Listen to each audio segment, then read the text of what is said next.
Once upon a place, for a long forgotten time, in a lush and verdant valley lived the childlike humning kind, whose days were spent in frolic and reciprocated toil. No one went without, and nothing went to spoil. And at sun's down they would gather with the tiddlings on their knees to sing the ancient stories while they fed on hashmin leaves. Humning and creation coexisting hand in glove, until one day a giant being descended from above and said, "Bow down low, vile humning scum, and tremble at my power. For I am Lord, now gift me all, or face your final hour." In terror they scattered all 8 ways to gather in the yield, as all bar none joined in the toil in orchard, mine and field. 1,000 generations passed, all slaving night and day, until all humning born and raised had known no other way. And any brave who spoke dissent or dared to break the chain was taken from the valley and never seen again. So the humning learned the mantra and passed it to their young. Obediently follow step, forever hold your tongue. Be grateful for your lot as you labour at the plough. Fear the future, forget the past, wish away the now.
One day, like any other, so the humning legends tell, a humning sprout named Leah stood drawing water from a well, when above the valley brow the giant appeared enraged by thirst, and decreed the kiddler wait and serve her master first.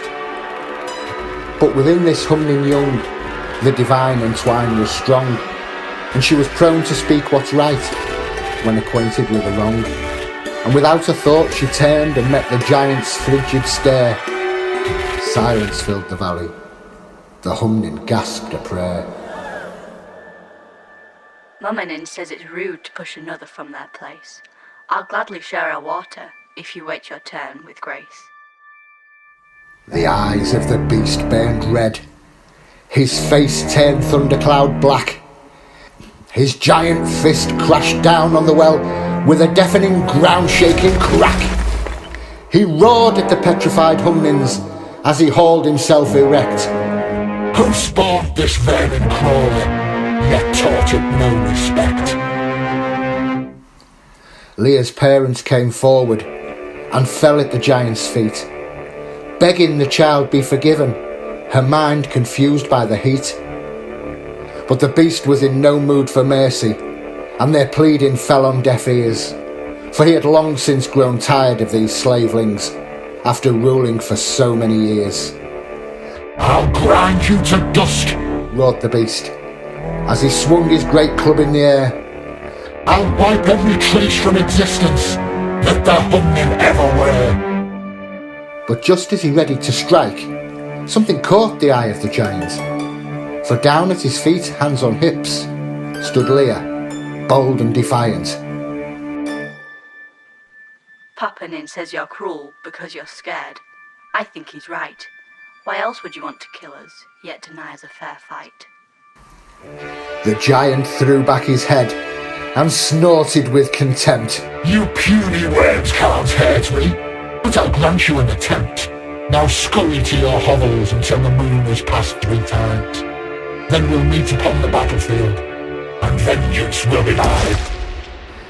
Deep underground in their humning holes, the terrified humning lay hidden, and Leah began singing the old songs that the giant had long since forbidden. And it cheered the hearts of the humning, and before long their spirit had grown. But above ground, while he was working, the giant sang a song of his own. Take 9 humning bones and grind them to flour. Mix into dough and bake for an hour. Squash 12 humning hearts and 10 humning heads, and spread them on top of that fresh humning bread. For 3 days and nights he toiled, until all of his traps were complete. Then tired and hungry he slept, and dreamt of the humning's defeat. As the humning emerged the next morning, they could barely believe their own eyes. Asleep on a pile of giant clothes lay the beast who'd shrunk to their size. For without the humning to feed him, he'd withered away to small. They surrounded the beast, all agreeing he wasn't so scary at all. The giant awoke startled, fearing the humning were after his blood. He leapt to his feet with a scream and ran from the valley for good. To this day the humning sing old songs, with a new one written and told. The favourite of all humning tiddlings, the story of Leah the Bold.